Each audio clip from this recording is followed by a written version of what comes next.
Sometimes, the most powerful thing you can do is nothing at all. Not out of passivity, but out of presence.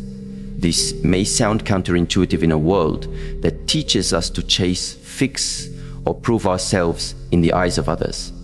Especially in love, when the one we want drifts away, or worse, chooses someone else, our instinct is to act, to explain, to show them why they've made a mistake. But what if I told you that your silence, your stillness, and your focus on your own energy holds more power than any words you could speak, not out of manipulation, not out of ego, but from a place of deep self-respect and emotional clarity.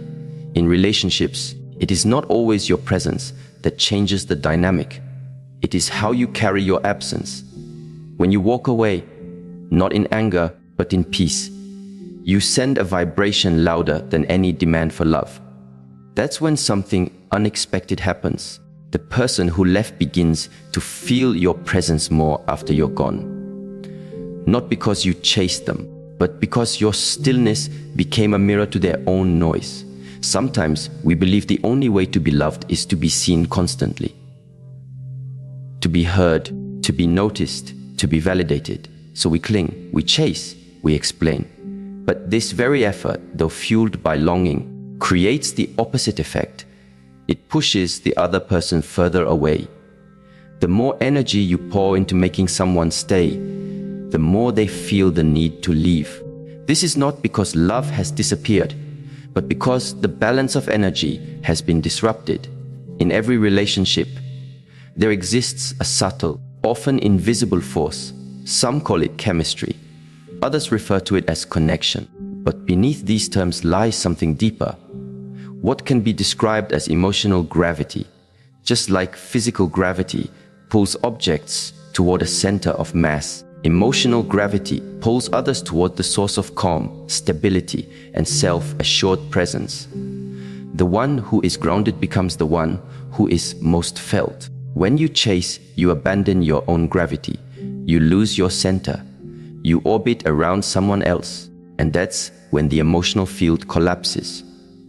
Because you've given your power away. This is not merely philosophy. Neuroscience confirms that our emotional state emits subtle, detectable signals that others subconsciously respond to. A study on mirror neurons conducted at the University of Parma shows that humans intuitively attune to the emotional frequency of others. When you are anxious, the other becomes anxious. When you're needy, the other feels suffocated. But when you are calm, present, and unattached to outcome, that emotional state becomes contagious. You transmit peace, you radiate steadiness, and this creates a natural pull. In a moment of heartbreak, when the one you loved chooses someone else or walks away without clarity, the temptation is strong to explain yourself, to beg, to ask why. But the real power begins when you stop seeking permission to be valued. When you sit quietly, not in bitterness, but in balance. This shift sends a shockwave through the dynamic because the other person suddenly notices something they hadn't expected. You are not where they left you. Your emotional field has shifted. You are no longer vibrating at the frequency of lack, but at the frequency of alignment. A woman once shared her story. She had been in a deep relationship with a man who, after several years, ended things abruptly and began dating someone else. She was devastated. For months, she tried everything: messages, long emails, friends trying to talk to him. Nothing worked. The more she reached out, the colder he became. Then, one day, something within her broke, not in a destructive way, but in a liberating way. She stopped, not out of despair, but out of dignity. She began to do the inner work. She focused on her breath. She practiced silence. She enrolled in meditation classes, started hiking, and slowly rebuilt the rhythm of her own life. 3 months later, he reached out. Not to reconcile immediately, but with curiosity. "You seem different." What changed? It wasn't her words that brought him back. It was the shift in her energy. The emotional gravity had returned. She was no longer chasing. She had become the mountain again. And the mountain never runs after the wandering traveler.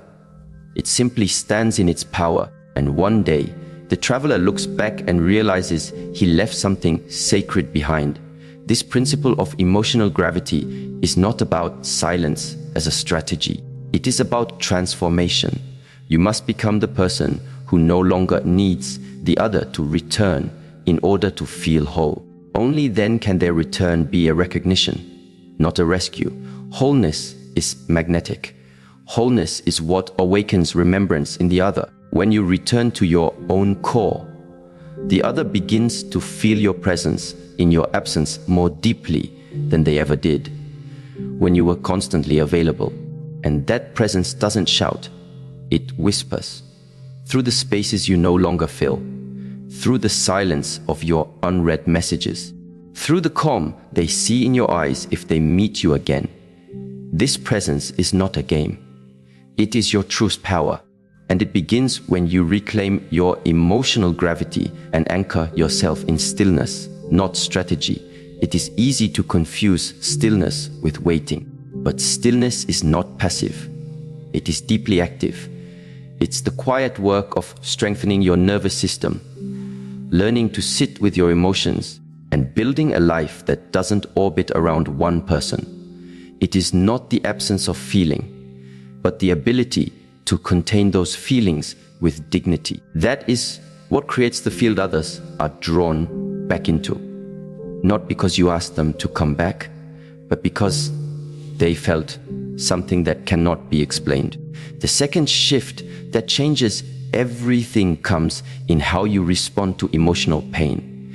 There's a pattern we often repeat. When someone hurts us, we react. Reacting can feel like calling them, pleading for clarity, sending long messages, or posting things to get a response. All these are attempts to transfer the discomfort outside. But true power is found not in reaction, but in stillness, not in suppression, but in conscious presence. Emotional discipline is the art of holding your feelings without letting them control your actions. It is not coldness, it is not numbness.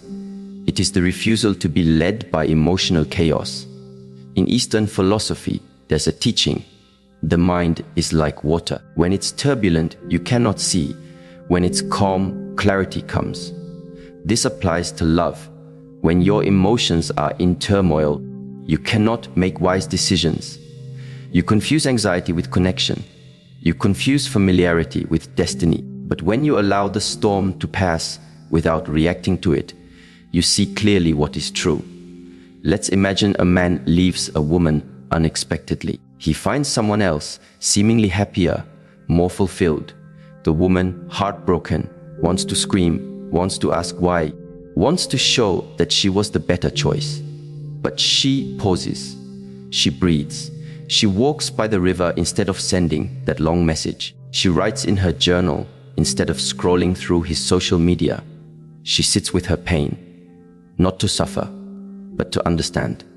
In that space, she begins to see something she couldn't before. She had been seeking validation from someone who could not give it. She had been outsourcing her worth to someone else's perception. Now, without reacting, she sees the truth. Not from judgment, but from stillness. That is emotional discipline. It is the maturity to choose silence over chaos, presence over performance, stillness over the storm. When you practice this kind of inner restraint, the world around you begins to change. People feel it. Not because you've said anything, but because your energy no longer says, "Please complete me." It says, "I am already whole," and that is deeply attractive, whether to the person who left or to someone entirely new. There's a moment in every person's journey where they must decide, do I want to be pursued or do I want to be peaceful? Often, the pursuit costs us our peace. We give our sleep, our self-esteem, and our sanity to someone who has already walked away. But when you reverse that question and choose peace first, something changes inside. You become less reactive and more responsive. You stop needing their presence to feel alive. And ironically, that is often when they begin to feel your presence more than ever. Emotional discipline does not mean you don't feel. It means you no longer react from the first wave of feeling. The space between emotion and response is where your power lives. In that space, you choose clarity. In that space, you choose to walk, not run, to breathe, not break. And the longer you sit in that space, the more your energy begins to realign. This is not invisible. People feel it, especially the one who thought you'd always be available. Over time, those who left may return, not because of what you said or did, but because of who you became in their absence. And when they do, the choice is no longer, will he take me back? But rather, does this relationship align with the person I've now become? That is the power of emotional gravity. That is the strength of inner stillness. When you combine these two forces, you stop being someone who waits and you become someone who embodies peace, embodies clarity, embodies the very love you once tried to find in someone else. This journey isn't easy, but it is essential, because the return you're seeking from another will only be meaningful if you first return to yourself. Without that, even if he comes back, you will feel empty again. But with self-alignment, you don't just attract him back, you attract only what honors the sacred field you've built within. There comes a quiet moment in a person's life, often after much suffering, much questioning, and many emotional storms, where the focus naturally begins to shift. No longer is the mind obsessed with the question, how can I get him back? Instead, a deeper inquiry arises, one that carries more power and more clarity. Who am I becoming? This subtle shift in attention changes everything. It moves you from dependency to sovereignty, from attachment to evolution. And with that shift, your energy transforms. Energy, though invisible, is never neutral. It is felt. It is perceived. Every time you obsess, cling, or try to control, your energy speaks before your words do. It tells the world, and him, that your center is located outside of yourself. And yet, when you change the direction of your focus from the external to the internal, from the person to the purpose, you stop emitting the energy of lack and begin to radiate the frequency of alignment. This is where true attraction lives. People often ask, what can I do to make him want me again? But the more powerful question is, what part of myself did I abandon in trying to be loved? Because when you begin to repair that relationship, the one you have with your own soul, everything around you begins to respond differently. He may come back, he may not. But either way, you are no longer the same woman he left behind. You are becoming. Transformation does not announce itself. It doesn't come with applause or instant validation. It often happens in silence, in the ordinary moments. When you wake up and choose not to text. When you stop checking his social media and start checking in with your breath.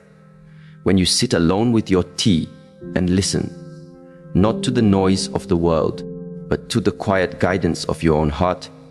These moments may seem small, but they are powerful. They are the stitches with which you sew yourself back together. There was a woman who had been in a long-term relationship with a man who, over time, began to distance himself emotionally. She sensed it before he said it. The shift in tone, the lack of presence, the way he started talking about another woman at work. Eventually, he confessed he had fallen for someone else. She was devastated.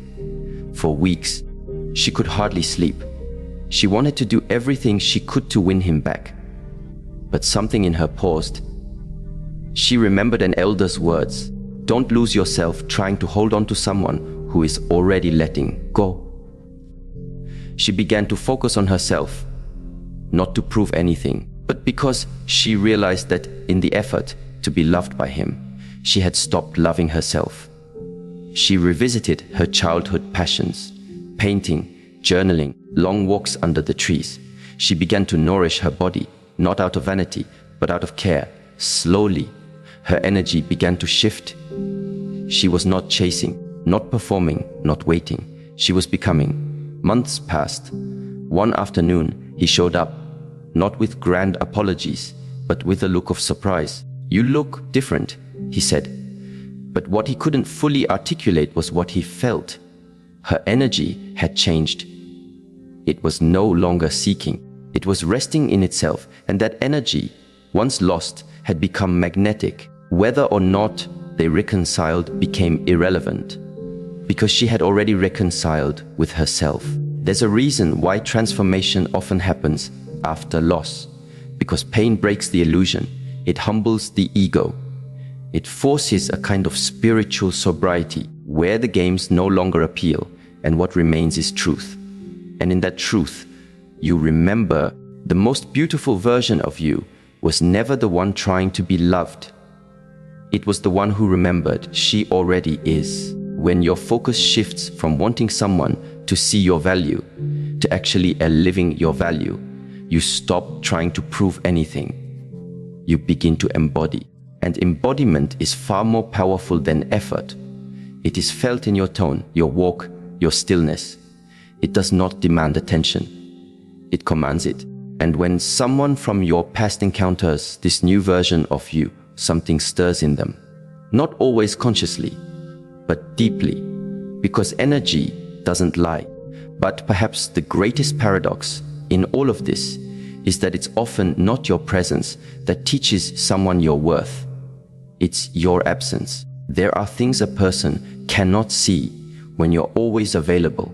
Sometimes your silence speaks louder than your words ever could. It is in the space you leave behind that they are forced to confront what they lost. Absence creates contrast, and contrast creates clarity. When you are always there, always answering, always giving, the other person has no reason to reflect. But when you step back, not out of resentment, but out of reverence for yourself, you allow space for realization. That space becomes a mirror, and in that mirror, the other begins to see not just your worth, but their own blindness to it. Think of music. The notes are beautiful, yes, but what gives music its depth is the space between the notes, the silence. Without the pause, there is no rhythm. The same is true in relationships. Sometimes it is the quiet you leave behind that allows the other to hear the music of your presence. There's a story of a woman whose partner ended the relationship abruptly and began dating someone new. She was heartbroken, but instead of reacting, she chose to retreat, not to collapse, but to rebuild. She didn't send angry texts. She didn't try to interfere. She simply disappeared from his world. No drama, no closure, just stillness. Over time, the new relationship began to show its cracks.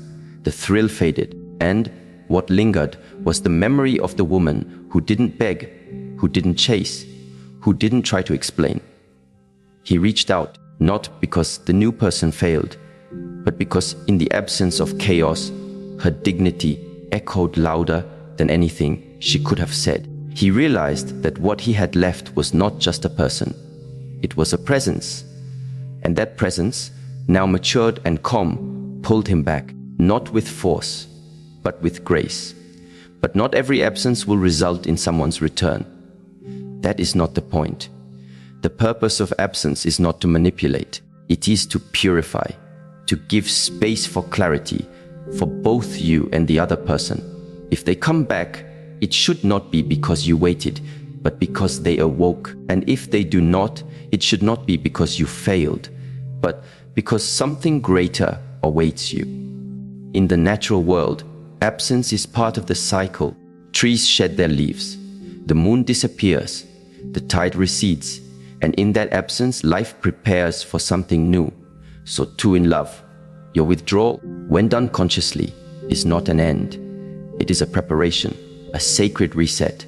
But for absence to have power, it must come from a place of presence. You cannot fake stillness. You cannot pretend not to care while secretly obsessing. True absence is felt when your energy genuinely returns to yourself, when your mind is no longer caught in their story, but rooted in your own becoming. This inner return is what gives your absence weight. Without it, your silence is just a tactic, but with it, your silence becomes a message of self-respect, self-love, and sovereign grace. And here is the quiet truth. When you stop trying to be remembered, you become unforgettable.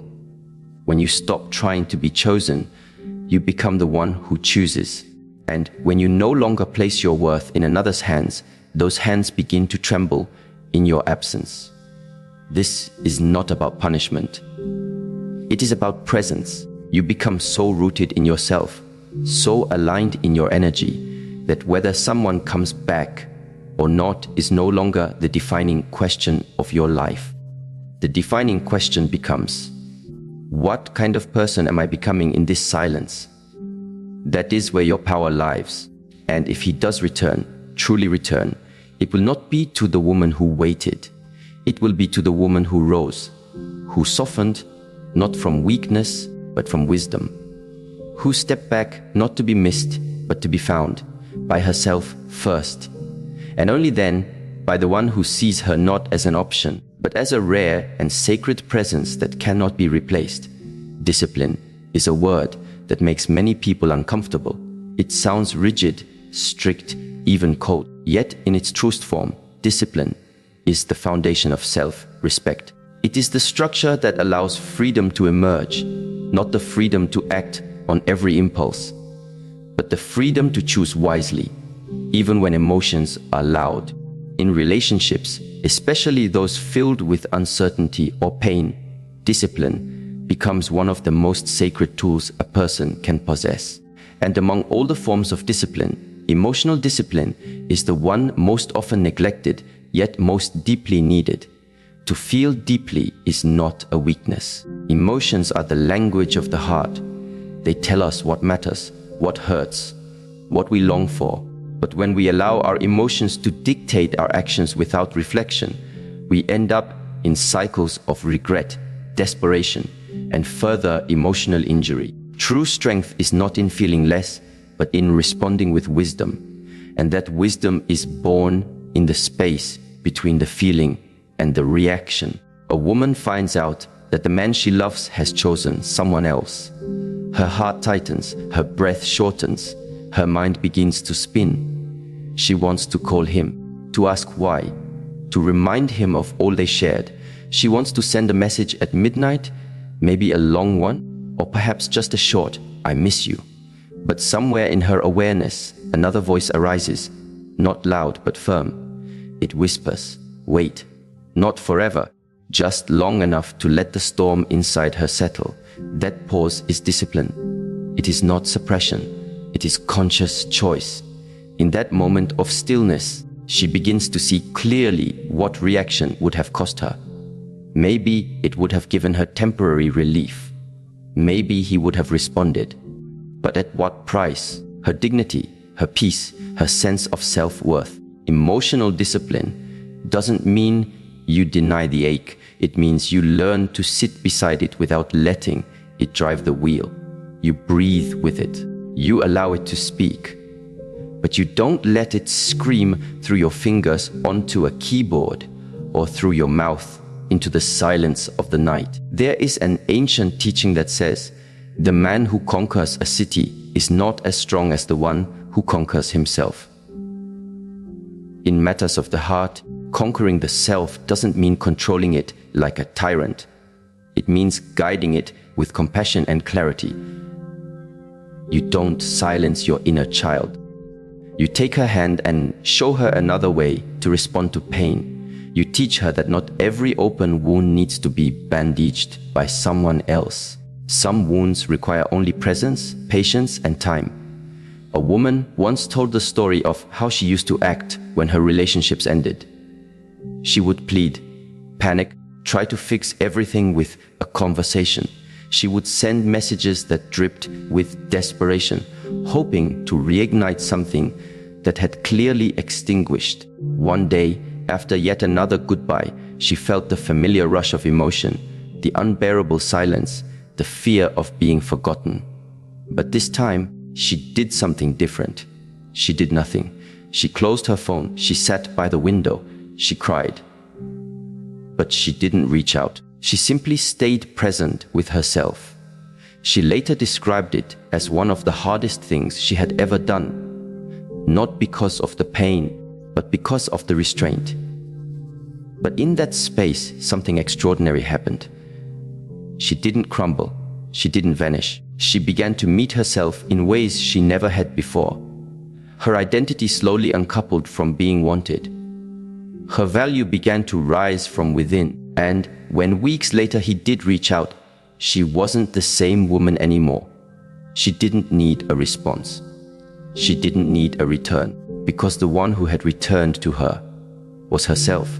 Discipline is often misunderstood as rigidity, but in truth, it is an act of deep self-love. It says, I will not abandon myself just because someone else did. It is easy to be loyal to others. Much harder to be loyal to yourself when your heart is breaking. But that is when loyalty matters most. When you choose not to react, not to beg, not to perform just to be seen, you are choosing to preserve your own soul. And that choice reverberates far beyond the moment. From the lens of neuroscience, emotional discipline activates parts of the brain responsible for higher reasoning and long-term planning. The prefrontal cortex, rather than the reactive centers like the amygdala. In simple terms, when you pause, you switch from survival mode to awareness mode. You stop operating from fear and begin choosing from wisdom. This doesn't mean you won't feel. It means your feelings are no longer the master. They become messengers. And you, the wise one, decide how to respond. In relationships, the most attractive energy is not the one that tries the hardest, but the one that knows how to hold its center. Think of two people arguing. One escalates. The other stays calm, not out of apathy, but out of clarity. That calmness changes the dynamic. It introduces stillness into the storm, and that stillness is remembered.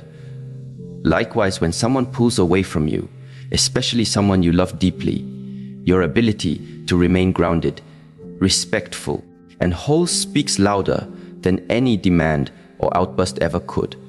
The one who leaves will remember the one who didn't collapse. The absence of drama leaves a stronger imprint than any desperate act of closure. There is an old proverb, a silent river runs deep. Your silence, when rooted in strength, carries depth. It carries mystery. It carries a question in the heart of the one who left. Not because you intended it, but because you embodied it.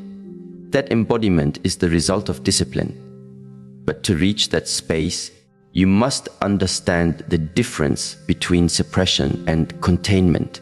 Suppression is pushing feelings down, pretending they don't exist. Containment is allowing feelings to exist without spilling them into every action. It's the difference between letting your emotions live and letting them lead. You do not need to be ashamed of what you feel, but you are responsible for how you allow those feelings to express themselves in your life. Imagine a woman who sits in her room at night, staring at her phone. Her fingers hover over the screen, wanting to send one last message. Just something small, a breadcrumb. She reasons with herself. It's not a big deal, just a little check-in. But in that moment, she remembers her worth. She remembers how many times she tried to explain herself, how many times she bent her boundaries for someone who didn't even pause to see her. So she puts the phone down, walks outside, and takes a deep breath under the stars. That breath becomes an act of liberation. She has chosen herself, not in rebellion, not in pride, but in love. That small act, that pause, that breath, that is discipline. And that discipline becomes a declaration to the universe. I am not here to chase. I am here to be. Over time, discipline builds emotional muscle. The more you choose stillness over reaction, the more you begin to feel your own power rising. You are no longer a leaf in the wind of someone else's affection. You are the tree that stands through seasons. You begin to speak less, but when you do speak, your words carry weight. You no longer give your heart away to anyone who simply knocks on the door. You wait, you observe, you discern. Discipline is the quiet strength that tells your story long after the moment has passed. A woman who carries herself with restraint in times of emotional turmoil is not weak. She is remembering who she is. She is honoring her nervous system, protecting her dignity, and allowing her higher self to take the lead. And in doing so, she becomes unforgettable. It is often said, the strongest people are not those who show strength in front of us, but those who win battles we never see. Every time you sit with your longing, every time you hold back from seeking validation, every time you choose silence over noise, you are winning a battle that no one else may ever recognize, but your spirit recognizes it. And that recognition builds a kind of self-respect that cannot be taken away. Even in spiritual traditions, the idea of restraint is not about denial, but about refinement. You are refining your emotions, sharpening your awareness, polishing your ability to love without losing yourself. That is the highest discipline, to remain open without being unguarded, to love without abandoning your own center, to want someone without becoming invisible in the wanting. And this kind of woman, this kind of presence, does not need to prove anything. She is not waiting for someone to come back and make her whole. If he returns, it will be because he sees the value of what she held quietly in her own hands all along. If he doesn't, she remains whole because her worth was never dependent on his recognition. It was cultivated in every breath of discipline she took in his absence. Discipline is not just a personal virtue. It is a relational power. It builds the inner foundation upon which real love can stand. Without it, love becomes reactive, chaotic, and unstable. But with it, love becomes clear, grounded, and deeply trustworthy. Not because it's perfect, but because it's anchored in presence, not performance. So the next time your emotions rise, the next time you feel the pull to act, to speak, to reach out, pause. Not out of fear, but out of reverence. Ask yourself not, what do I feel like doing? But what will honor me the most? Let that question guide your response. That is the path of emotional discipline. That is the journey of remembering your own sacred center again and again, even when the world tries to pull you away from it. Healing does not announce itself with clarity or comfort. And it does not arrive at your door, asking if you're ready. It comes softly, often in the stillness after heartbreak, in the silence that follows absence, and in the unfamiliar space where something once lived and now feels lost. Healing is the quiet work of rebuilding, slowly, deeply, and most importantly, from within. When someone you love leaves, or chooses someone else, or fades without warning, the temptation is to believe that something outside of you must come back in order for you to be whole again. The mind insists, if only he returned, if only he saw your worth, if only he realized the mistake. But healing doesn't begin when he comes back. Healing begins the moment you stop waiting and start returning to yourself. This return is not dramatic. It's not built on revenge or reinvention, meant to provoke a reaction. It's made up of small moments. Getting out of bed when your body feels heavy with grief, pouring tea with trembling hands, cleaning your room, not for a guest, but for your own peace.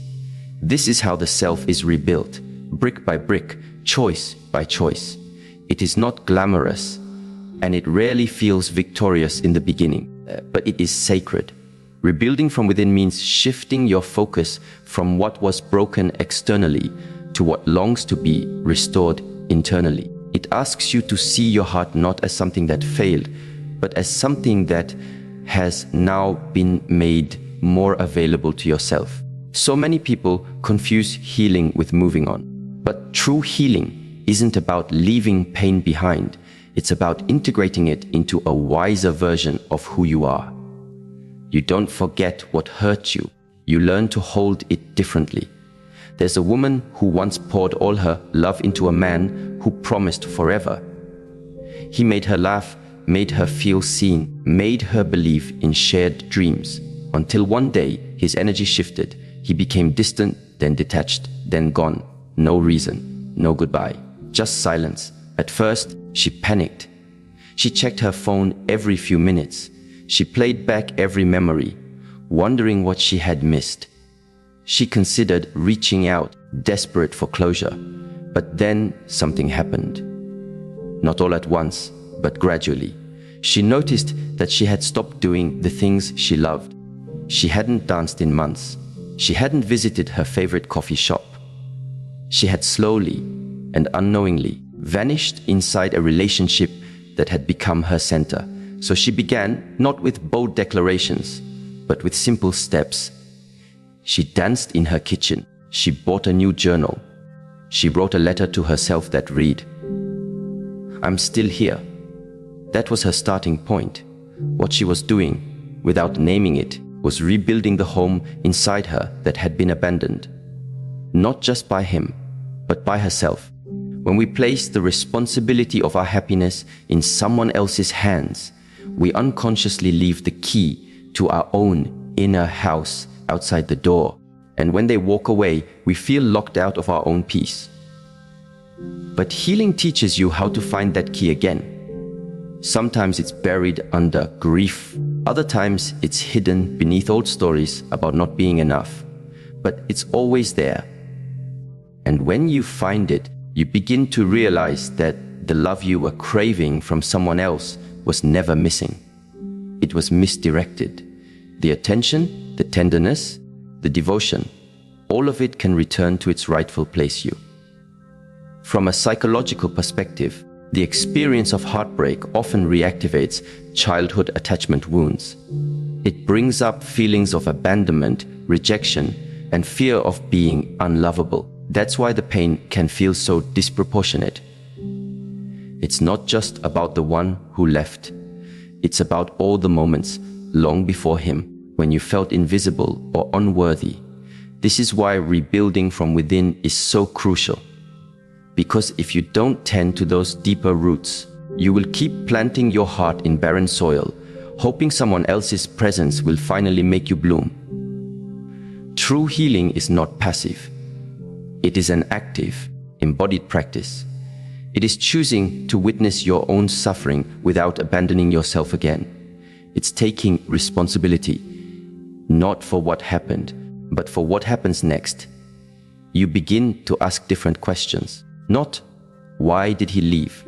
But, why did I stop listening to my own needs?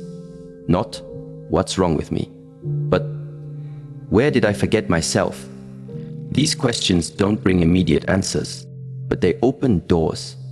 And in walking through those doors, you begin to see yourself more clearly. There's a quote often repeated in spiritual circles. The wound is the place where the light enters you. But the light doesn't enter because the wound exists. It enters when you stop covering it, when you stop trying to rush past it, when you sit beside it with honesty and say, "This hurts, but I am here for me." In relationships, many people wait for someone to come back as proof that they were valuable. But the real proof comes when you no longer need their return to know your worth. That's when your energy changes. That's when the world begins to reflect back a different version of you. Not one who was abandoned, but one who has risen. There was once a woman who believed she would never recover from the man who left her for someone else. She spiraled for months, replaying everything, comparing herself to the new woman, wondering what she lacked. One day, she went for a walk in the rain. No umbrella, just her breath, her tears, and the sound of water hitting the ground. In that moment, She realized something simple but profound. She had survived every moment up until now, and that meant she could survive this too. That was the first day she truly walked alone, not in loneliness, but in self-accompaniment. She didn't rush to feel better. She let the ache exist. But she also began to nurture herself in small ways. Eating nourishing food, speaking kindly to herself in the mirror, doing something creative every day. Over time, her life no longer revolved around his absence. It began to orbit around her own presence. She didn't become stronger by pretending nothing happened. She became stronger by feeling everything and still choosing to move forward. And months later, when he did try to return, he didn't recognize her because she was no longer the version of herself who had needed him to feel whole. She had become the woman who carried herself home. In spiritual disciplines, healing is seen as a return to alignment. Alignment between mind, body, and spirit. When your heart breaks, that alignment is disrupted. Your mind becomes consumed with thoughts of the past. Your body tightens with anxiety. Your spirit feels distant, as if the light has gone out. But through daily acts of reconnection, through breath, stillness, movement, and reflection, you begin to restore that alignment. And once it returns, you no longer seek someone to save you. You become the one who saves yourself. It's important to remember that rebuilding from within is not a race. There is no timeline for healing. Some days you'll feel like you've moved on. Other days, a song or a memory will open the wound again. But that's not a setback. It's part of the process. Healing moves in spirals, not straight lines. And each time the pain returns, you are meeting it from a slightly wiser place. There's also great wisdom in recognizing that pain does not always mean something is wrong. Sometimes it is the clearest sign that something real has been touched. Pain often means your heart was open, that you loved, that you cared. The goal isn't to never feel pain. The goal is to become someone who can hold that pain with strength and tenderness. Someone who can feel deeply without falling apart. And as you do this inner work, something remarkable begins to happen. Your energy shifts. You stop vibrating at the frequency of need and begin vibrating at the frequency of wholeness. Others can feel this. They may not understand it consciously, but they are drawn to it because wholeness is rare. It is quiet. It does not chase. It simply exists, and its presence is magnetic. This is why the ones who come back often do so when you no longer need them. Not because of manipulation, but because your energy has changed. You are no longer a seeker. You are a source. A woman who no longer looks for her reflection in someone else's eyes. A woman who has found her way back to herself, and in doing so has become her own home. The journey of rebuilding from within requires patience, humility, and devotion. But it is also one of the most liberating paths you will ever walk. Because once you truly know how to be with yourself, once you have created a life that nourishes you, any love that comes into your life will be a complement, not a completion. And that kind of love, when it arrives, will not ask you to shrink, to chase, or to beg. It will recognize you not as a half, but as a whole. Because you have already done the work of remembering who you are. You have walked through your pain. You have chosen peace. You have become the one you were waiting for. When someone leaves you, especially for someone else, it is natural to want to prove your worth, to be seen, to be chosen again. But the deepest truth is this: your greatest power does not lie in convincing anyone to return. It lies in your quiet decision to return to yourself. The path of real transformation begins when you stop reaching outward and start turning inward. This journey is not one of ego or revenge. It is a path of stillness, emotional discipline, and inner alignment. When you stop chasing and begin becoming, when you stop reacting and begin reflecting, when you stop performing and begin embodying, you shift your energy. And that shift is felt. Even in your absence, your presence lingers. Not because of words or effort, but because of the clarity and dignity you now radiate. You don't need to seek closure from the one who hurt you. You offer it to yourself through self-understanding, compassion, and silence. You don't wait to be chosen again. You choose yourself, fully, deeply, and without apology. And from this place of wholeness, everything that is meant for you begins to find its way. Not because you chased it, but because you became the kind of person who no longer needs to. The one who left may come back, but by the time they do, you will no longer be waiting.